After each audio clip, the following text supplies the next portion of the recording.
gente, sejam bem-vindos ao Debate Olímpico, o quadro que Vamos Junto e Olimpíada Todo Dia estão fazendo juntos. Eu sou a Jojoca, apresentadora e representante da parte de mais torcedores aqui. Temos também a Giovana do Olimpíada Todo Dia e as convidadas de hoje são Joana Maranhão, ex-nadadora, e Manuela Pena, diretora de marketing do Comitê Olímpico Brasileiro. Sejam bem-vindas. Obrigada pelo convite. Muito obrigada. Gente, a ideia desse quadro, quando a gente conversou com a Olimpíada Todo Dia, é que a gente conseguisse aproximar todos esses setores da parte do esporte, né? Às vezes a gente só fica sujeito a ler coisa de futebol e a gente fala, mano, e a galera que veste a nossa camiseta e tá lá nas Olimpíadas representando a gente, não dá pra gente saber dessas pessoas só a cada 4 anos. Como é raro a gente ver quadros de esporte só com mulheres, né? Então, que bom que a gente conseguiu já no nosso segundo episódio ter só mulheres aqui. Minha primeira pergunta para todas vocês é a seguinte: ser mulher e gostar de esporte, ou trabalhar com esporte, ou ser atleta, tem seu lado positivo e o seu lado negativo, que é o machismo, que a gente tem sempre que ficar se provando diante de 1 milhão de pessoas. Eu quero saber, na área de cada uma, vocês têm alguma história relacionada a machismo para contar? E, principalmente na parte da Joana, muitas meninas desistem de nadar porque acreditam que elas vão ficar com um corpo masculino. Eu queria saber se você passou por isso e o que você falaria para meninas que deixam de fazer um esporte tão incrível como a natação só por causa do corpo ficar considerado de uma forma que não agrada o padrão. Essa coisa do machismo estrutural, ela é tão enraizada na gente, né, que eu só fui me dar conta ali que eu tinha internalizado isso. Por exemplo, a gente ouve muito desde muito cedo: Joana, tem que treinar como homem. Para chegar onde eu queria chegar, eu tinha que treinar como homem. E aí eu internalizei isso como sendo treinar como homem é você ter tolerância à dor, é não reclamar do treino, é treinar muito forte. E aí, com o tempo, eu passei a ser a Joana que treina mais que muito homem. E aí eu via meninos que faziam o mesmo treino que eu, mas eles não aguentavam a série. Saíam porque estavam com dor, porque estavam machucados e tal. Eu comecei a ver que não tinha nada a ver com gênero, né? Só eu comecei a ver que tolerância à dor, ainda mais depois que você passa por um trabalho de parto, você vê que existe uma coisa de tolerância à dor, ela é muito mais ligada pro feminino do que pro masculino, né? Mas dentro do esporte ainda existe essa lógica, assim. Quando eu chorava no treino, era TPM, ou porque eu tava estressada, ou porque eu tava dando piti. Quando o menino parava a série e saía do treino, pô, aconteceu alguma coisa, tá sentindo dor no seu ombro, vai lá na física, né? Então, todas as nossas dores, né, ou quando a gente não tolera a dor, é sempre tido como a nossa fraqueza voltada à feminilidade, e no homem existe uma justificativa. Então, quando eu compreendi isso, eu comecei a me desapegar por inteiro, entender que a minha potencialidade estava justamente ligada à minha feminilidade. Em termos de treino, assim, as mulheres do Brasil treinam muito e treinam muito forte, e às vezes treinam até muito mais do que deveriam treinar. E no meu caso, sempre foi dito pra mim que o meu corpo não era um corpo bom o suficiente pra nadar e que eu tinha que tomar muito cuidado com a doença do quadril. Eu escutei esse termo, doença do quadril, desde antes de menstruar. Traumatizei quando o meu corpo mudou, né, após a menarca, eu fiquei mesmo com o quadril largo, assim. Então, até hoje eu não gosto do meu corpo, não gosto de ter coxa grossa, não gosto do meu quadril largo, sempre vejo uma imagem diferente do que eu realmente estou, porque isso foi dito pra mim desde muito cedo. As pessoas têm que ter noção da responsabilidade das falas, né? Porque é isso, tipo, quando você é nova, se te falam isso, é um negócio que, assim, são anos e anos de terapia pra você conseguir começar a desconstruir isso, né? Manu, e você? O que você já passou de poucas e boas? O meu esporte é remo, que é um esporte também recheado de preconceitos, de masculinização e tudo mais. E eu me recordo, assim, como se fosse ontem, eu já remava fazia quase 15 anos. Eu tava no Flamengo, fim de tarde, remando no remo seco, né, naquela máquina de remar. E eu só vejo o técnico, 2 pessoas conversando atrás de mim. Eu segui fazendo o que eu tinha que fazer ali. Quando eu acabei, eu fui perguntar pro treinador. Você tava apontando pra mim e conversando, né, com as duas. Aí eu tava mostrando que você, apesar de ter tanto tempo de remo, seu corpo não tinha se deformado. Que elas não precisavam ter medo de entrar no remo e perder o corpo feminino, que você continuava sendo uma menina super delicada, com um corpo super feminino. Então isso me marcou de alguma forma, assim, não, é um estereótipo, é um clichê que usa, assim, na verdade, o esporte não faz você ter um corpo de homem ou de mulher, faz ter um corpo atlético, apto e moldado para aquela atividade. E aí eu segui o meu sonho olímpico através da comunicação, do jornalismo, busquei alcançar minha participação olímpica fora, né, dos campos, né, das raias, no meu caso, através da comunicação. Eu fui a 4 Jogos Olímpicos. Eu, antes de trabalhar trabalhar com esporte olímpico, eu trabalhava com futebol. Lá em 97, 96, quando eu fazia cobertura de futebol no Rio de Janeiro para jornais, eu tinha 4 mulheres cobrindo futebol na época, eu e mais 3. A gente entrava no vestiário depois do jogo e não importava se o cara estava pelado, se ele estava se secando ou tomando banho. A gente tinha que falar com o craque do jogo. Não tinha nenhum respeito em relação à mulher que estava entrando e nem em relação ao homem, que ele também tem que se submeter a estar nu dando uma entrevista para uma mulher. E, obviamente, que isso deixava um limite muito tênue, né, do que era uma transgressão à decência, o que era um assédio. Com certeza, hoje, sob a luz de tudo que a gente vem discutindo, né, de assédio, eu fui assediada. Hoje, eu não consigo conceber como que isso existiu durante um tempo e era normal, porque a Joana falou que se acostumava com aquele contexto, né, com aquela situação que é hostil. E, felizmente, acho que no esporte olímpico e na comunicação, sobretudo, a gente tem muita mulher, né? Então, o COB é um lugar muito agradável para as mulheres trabalharem. A gente tem mais mulheres do que homens no Comitê Olímpico do Brasil hoje. A gente tem nos cargos de liderança mais mulheres do que homens. A gente foi finalista, não sei se vocês sabem, foi finalista do Prêmio Mulher no Esporte, oferecido pelo COI. Tem um trabalho que a Joana, acho que pode até lembrar também, de valorização e fortalecimento do esporte feminino, porque é um caminho promissor seguir em termos de busca de medalhas, mas o esporte não é só o atleta, né? O esporte tem todo aquele entorno que a gente também se preocupa. Então tem muita mulher no COB, a gente enviou para Rosário, nos Jogos Sul-Americanos de Praia, a primeira delegação 100% feminina, gestão 100% feminina de uma delegação, então chefe de missão, médico, fisioterapeuta, comunicação, toda o entourage, né, o staff que trabalha com a delegação foi todo formado por mulheres. E agora, Giovana, conta pra gente aí da sua vida, qual foi o machismo para você chegar até aí? Eu entrei no jornalismo pelo esporte, assim como a Manu falou, também um pouco mais pelo futebol. A minha mãe brinca que meu pai realizou o sonho de ter o filho homem,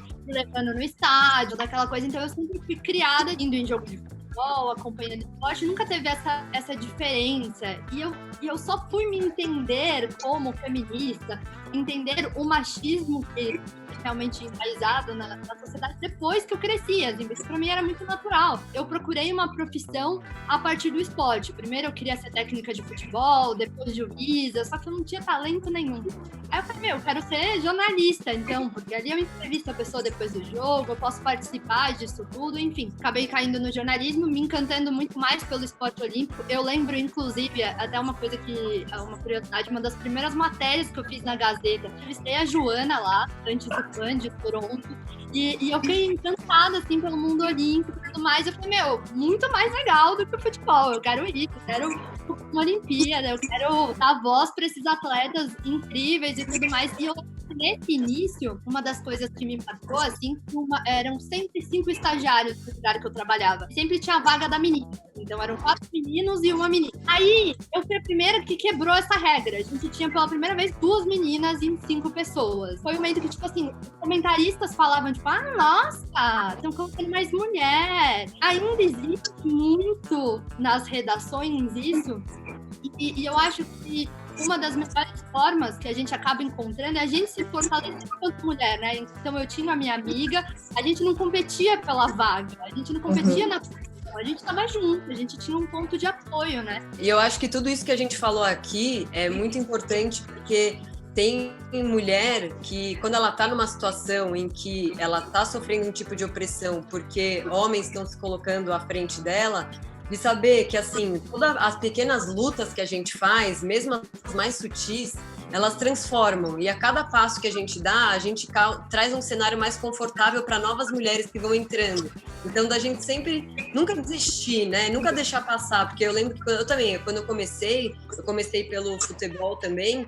E assim, eu vejo coisas que eu ouvia e eu aceitava que hoje era pra sair na mão, assim, sabe? Cara, eu imagino que se meninas escutam isso que a gente tá falando, elas não vão deixar passar que nem eu deixei, sabe? Então, eu acho isso, cara, muito, muito importante da gente ouvir. Agora eu brinco que a gente tem um júri técnico aqui, porque como eu não sou jornalista, quem faz as perguntas sérias é a Giovana. Então, júri técnico, faça a sua pergunta. Queria primeiro saber da Joana, falando um pouco disso, desse momento da natureza feminina, do cenário atual. A gente sabe que você tem marcos e recordes ainda hoje. Eu queria que você falasse o que você acha que faltou para a medalha, para aquele momento do seu lugar, que essa trajetória você gostaria de usar para quem está vindo agora? Assim? Eu acho que são uma série de fatores, assim. Sempre chega a pergunta, o que aconteceu com aquela geração de 2004 que teve um resultado olímpico melhor do que os homens, assim. Eu acho que a gente se uniu. Estávamos todos indo para os Jogos Olímpicos pela primeira vez, todo mundo muito inseguro e encantado com o que estava vivendo. A gente foi galgando isso desde o Pacífico. A gente começou a melhorar enquanto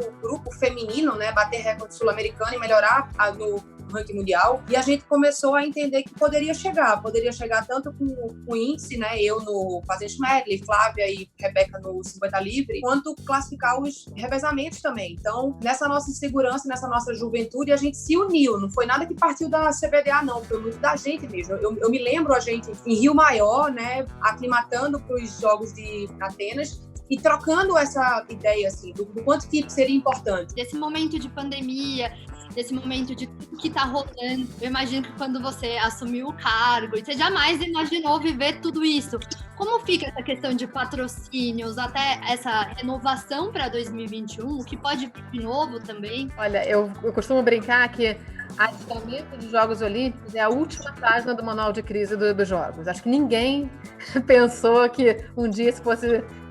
Nem a Coca-Cola, que patrocina todas as edições de Jogos, deve ter uma referência tão atual de adiamento dos Jogos. Então está sendo um aprendizado. Eu conversei outro dia com o Andrew Parsons, que é o presidente do Comitê Paralímpico Internacional e membro do Conselho de Administração do COB, ele falava que eles estão registrando passo a passo o que está sendo feito de tomada de decisão para que isso para o futuro fique de aprendizado. Então, tanto a reunião de posicionamento do COB a favor do adiamento, que foi um dos primeiros comitês olímpicos do mundo, a dizer, não faz sentido ter Jogos Olímpicos esse ano, não tem como pensar nem para atleta, nem para patrocinador, nem para ninguém, nem para a população do mundo. Até quando, efetivamente, os Jogos foram adiados, a primeira reunião com a área de missões de esportes, para pensar o que fazer com passagem, treinamento de atleta, hotel, estrutura toda montada em Tóquio. Você imagina que é uma estrutura gigantesca, com uma delegação de 500 pessoas, mais ou menos, 600 pessoas. A gente vai viver uma crise muito grave, né? Uma crise financeira muito grave. Vai ter uma crise emocional também, por causa das perdas e da angústia que todo mundo está carregando no nosso dia a dia. Você não consegue planejar depois de amanhã, você não sabe como que vai ser. Mas, ao mesmo tempo, eu vejo duas coisas. Uma é que as empresas, em termos de patrocínio, não vai ter dinheiro, mas vai ter necessidade de se comunicar e de se relacionar com as pessoas, de voltar a despertar desejos e emoções. Eu acho que o esporte é fantástico para isso. Acho que nada melhor do que o esporte para servir de elo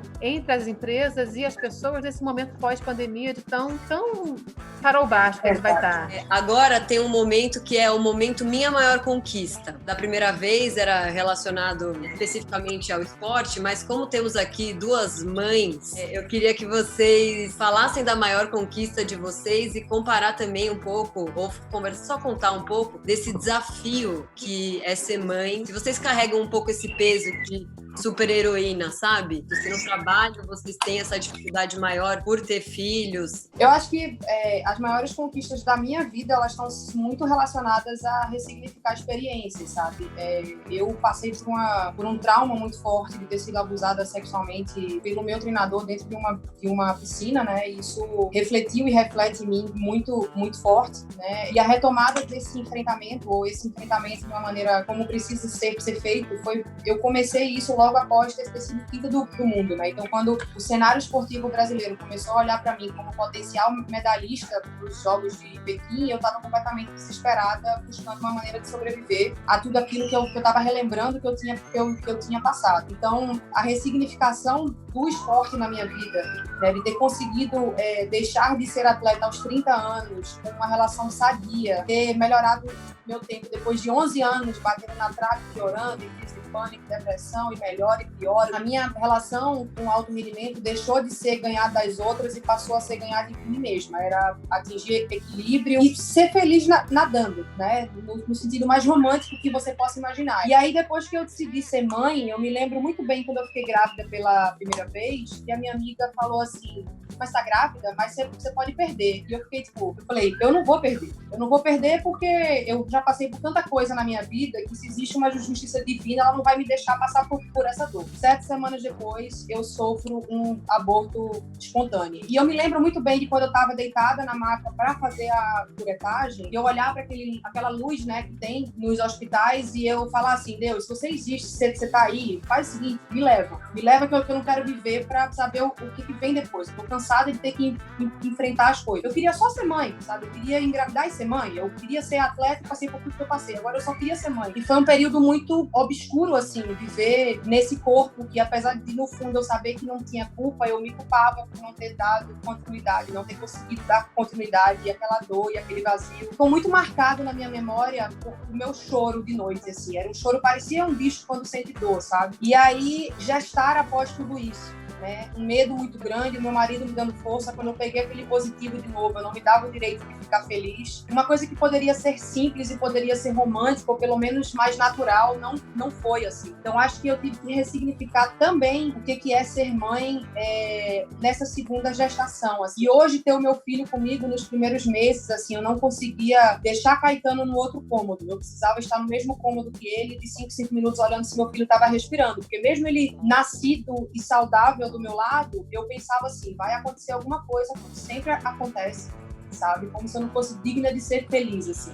Então, para mim, todas as experiências mais fortes da minha vida estão ligadas à ressignificação, tanto no esporte quanto na maternidade. Em relação a abuso, principalmente, eu já fiz uma entrevista com algumas meninas sobre esse tema, que já passaram por isso. Você tem alguma coisa que foi, assim, determinante para você conseguir trabalhar essa ressignificação? Desde quando esse abuso aconteceu, que eu comecei a mostrar alguns sintomas, eu comecei a ter medo de ficar sozinha no quarto. E aí, quando eu comecei o meu corpo a transformar, eu queria ser reconhecida enquanto menino, então eu comecei a usar blusa folgada, bermuda, cortar o cabelo, que é tudo como masculino, porque pra mim ser reconhecida enquanto mulher, né, enquanto menina, era perigoso. E aí a minha mãe meio que confundiu isso, será que Joana é lésbica? Enfim, uma confusão muito grande. E quando eu entrei nas minhas primeiras experiências, né, a primeira experiência sexual, essas memórias começaram a voltar de uma maneira muito forte. E aí a minha relação com a piscina deixou de ser uma relação prazerosa, e aí eu entendi que não tinha mais como fugir. Né? Porque essas memórias, elas vinham vindo na minha cabeça, mas eu me embriagava de natação e dos resultados que estavam vindo, e isso era suficiente para eu ir tocando a minha vida. E aí, quando eu vi que eu estava completamente começando a ingerir muita bebida alcoólica, fumar maconha, não conseguia ir pro treino e tinha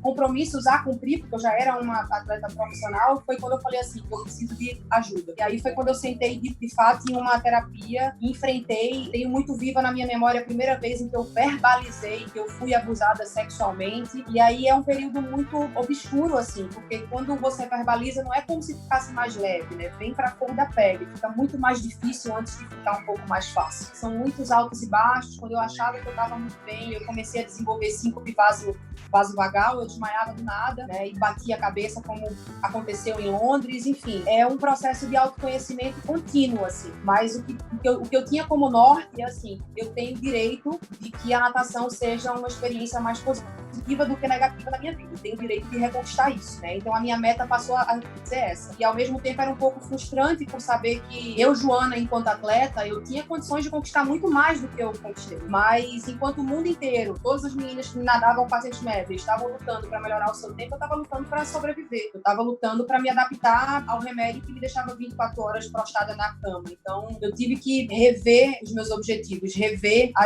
as minhas metas e me manter como uma atleta de alto rendimento que eu queria, eu precisava e eu merecia isso. Caralho, foda. E Manu, você, sua maior conquista e ser mãe, conta pra gente. Pois é, eu tava aqui pensando de novo, né, como é que passa um filme da nossa vida, do que é tudo que a gente fez até aqui. Podia falar de prêmio de comunicação, prêmio de marketing, as minhas medalhas como amadora no remo e outros esportes, mas eu acho que nada se compara a ser mãe, assim. E olha que eu nunca idealizei a maternidade, eu tenho 42 anos, nunca pensei que eu podia ser mãe aos 42, né, depois de fazer quase uma maratona de vida e ainda inventar de ser mãe. E eu também tive um aborto com 8 semanas, como a Joana, e ouvindo ela falar da gravidez dela, assim, não por acaso, eu sigo a Joana no Instagram e ela me inspirou em muitos momentos. Acho que o Caetano tem 9 meses, né, Joana? Isso. E a Cecília tem 4, então ela tá sempre um pouquinho na minha frente, eu já fico, ai, não vai dar certo, ele vai acalmar. Ela vai. A Joana voltou a treinar, pai, que bom, eu também vou voltar a treinar. Então, assim, ela foi muito me inspirando, assim, vendo que as etapas, elas têm que ser cumpridas mesmo, mas tem que aproveitar cada etapa, né? Eu, embora não seja uma atleta olímpica, eu sempre pautei a minha vida pelas Olimpíadas, então eu tô com meu marido há 15 anos, nos Jogos de Pequim, tava muito cedo na relação, nem pensava nisso. Aí os Jogos de Londres, eu falei, não, calma, agora tá ficando boa a relação, não vou ter filho agora. 2016, obviamente, eu tava com 14 clientes, eu tinha uma agência, eu não podia estar grávida nas Olimpíadas do Rio. E aí era ou agora ou nunca, né? Ou Tóquio ou nunca. Mas também eu não fiquei tentando, posso dizer que eu tentei. E aí as 2 únicas vezes que eu achei que eu podia estar grávida, eu engravidei. Foi ano passado, quando eu perdi, na verdade eu entrei no COB em 2018, na verdade, e eu soube 1 semana depois que eu estava grávida. Eu fiquei desesperada. Como que eu vou falar com o meu chefe que eu tô grávida? E aí eu fui pro Japão com o COB, logo que eu cheguei, em setembro, e eu tive um aborto no Japão, sozinha no quarto de hotel. Então tudo que eu queria era ter meu marido, minha mãe, assim, eu perdendo sangue. Ninguém ali que estava comigo sabia que eu estava grávida, então eu tive que me abrir para pessoas que eu não tinha tanta intimidade nem cumplicidade. São pessoas maravilhosas, claro, que na hora me acolheram. A gente tinha uma relação muito boa com a embaixada do Brasil no Japão, em Tóquio, me ajudou bastante. A gente foi para um hospital, fui hiper bem atendida, então isso me deu um pouco de conforto, mas assim, nunca vai sair da minha mente aquela sensação de estar sozinha num quarto de hotel no Japão, que a Bruna sabe o que é, um quarto do tamanho de uma mesa, assim, é mínimo quarto, então, aquela coisa super fria, e eu, assim, perdendo não só o meu filho, mas sobretudo o filho que eu queria dar para minha mãe, para o meu marido, que sempre sonharam com esse momento. Então eu fiquei assim, arrasada, assim. E também, né, pensando, e aí, como é que vai ser depois? E como a gente, né, lida com esporte, a gente é movido muito à competição, a metas, a ter que dar certo, a ter aquele resultado, atingir aquele objetivo. E eu falei, como que eu sou incapaz de atingir esse objetivo? Eu atingi todos os objetivos da minha vida. Eu me formei, eu fui bem sucedida na minha agência, eu trabalhei no jornal que eu quis, eu fiz a carreira que eu quis. E como é que agora eu vou falhar? E eu não tenho mais tanto tempo. E aí eu conversando com uma amiga minha que rema também, ela trabalha em produção assistida, eu falei, olha, é Cecília o nome dela também, por acaso. Eu falei, Cecília, eu tô pensando em congelar de repente, eu não vou poder ficar grávida agora, tem a Olimpíada ano que vem. Ela, pra você com 42, 41 anos, vai ter que congelar o embrião, não o óvulo. Eu falei, beleza, vamos conversar depois então. Ela, eu vou viajar agora, quando eu voltar a gente conversa. E obviamente que nem precisou. Quando ela voltou de viagem, eu falei, Cecília, eu tô grávida. E também, como a Joana, assim, eu fiquei cuidando daquela gravidez com muito mais zelo do que a primeira. Eu não queria errar. E aí foi bacana, que você vai criando uma intimidade, vai criando uma relação e vai querendo cada vez mais ver aquela pessoinha, né? Ver a vida nascer, que a coisa mais linda dessa quarentena tá sendo ver a Cecília ganhar vida, ganhar corpo. Eu acho muito importante pontuar que, assim, vocês duas falaram com uma mega naturalidade sobre aborto, sobre depressão, sobre abuso, sobre não ter vontade de ser mãe. Às vezes, eu acho que a gente não precisa fazer um vídeo nas redes sociais para falar, meninas, vocês não precisam querer ser mãe. Vocês falarem com naturalidade, principalmente do aborto. É realmente uma aula, né? Tipo, você ouvir relatos como esses. Assim. Eu acho que só a gente falando, a gente comunicando e tornando natural algumas cobranças que a gente tem também, porque isso que vocês falaram reflete muito tudo que a gente passa desde quando a gente é pequeno até quando a gente cresce, né? Então você tem que ter resultado aqui, você tem que formar aqui, você tem que... E aí, você já tem namorado? Você tá indo bem na sua carreira, mas você não tem um namorado? Sempre tem a regra, né? A próxima meta que você tem que cumprir pra ser feliz, porque sem aquilo você não pode ser feliz.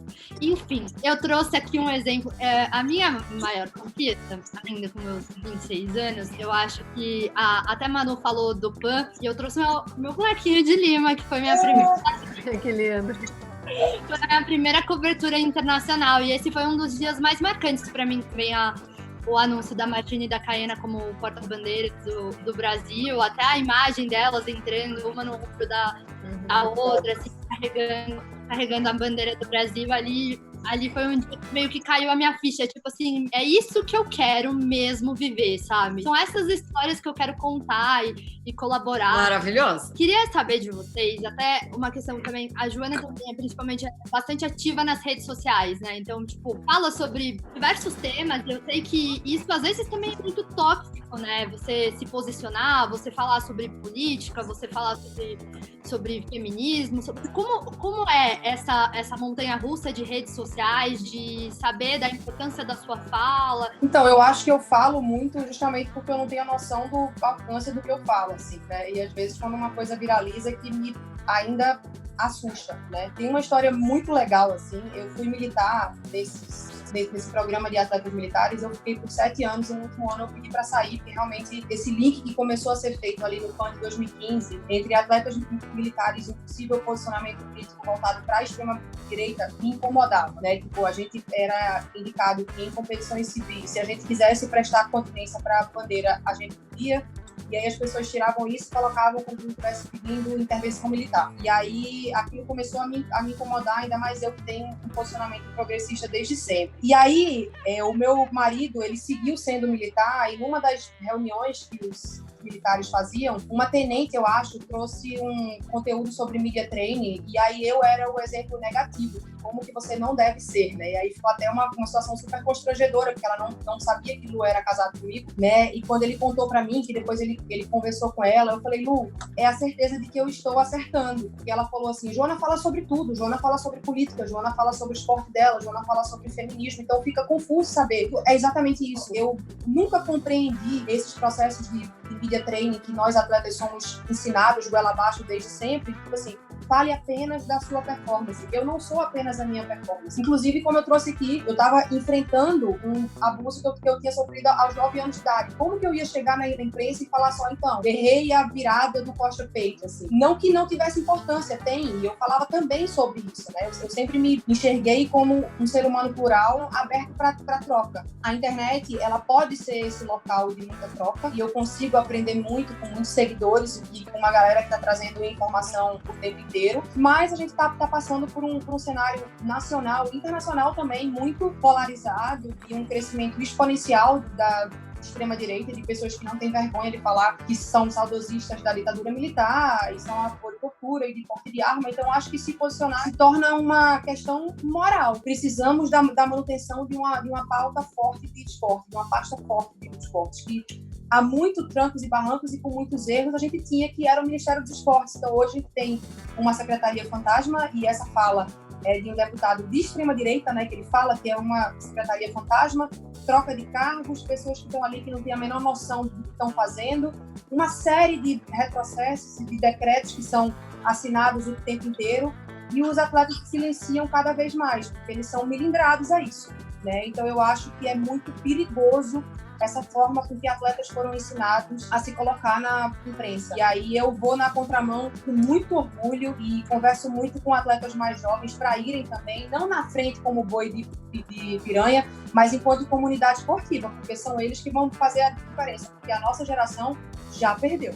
Apenas uma salva de palmas é o que eu tenho para dizer, porque você com certeza viu o lance agora recente do Caio Ribeiro com o Raí. Eu adoro o Caio Ribeiro, mas assim, cara, a gente não pode falar de política e de questões sociais só quando a gente tem doutorado em ciências políticas. Nós somos pessoas, e nós somos pessoas que trabalham com as redes sociais hoje em dia, e existe uma responsabilidade. Assim, se você não entende muito de política, vá procurar saber um pouco, porque você vai precisar no momento, principalmente que nem esse, de falar um pouco sobre isso. Cara, chegou ao ponto nesse ano de sair um decreto das Forças Armadas de que os atletas militares, eles tinham que passar por um crivo das Forças Armadas para dizer o que eles iam falar na imprensa ou não. Isso tem um nome, censura. E isso passou batido, porque nenhum atleta falou absolutamente nada. Isso é muito sério. As coisas começam assim. Vocês foram um dos primeiros comitês a emitir uma nota falando que ia apoiar o adiamento. Vocês também estão muito preocupados nessa questão de transparência, a comunicação. Vocês lidam de uma forma direta com a imprensa também? Queria que você falasse um pouquinho do seu lado.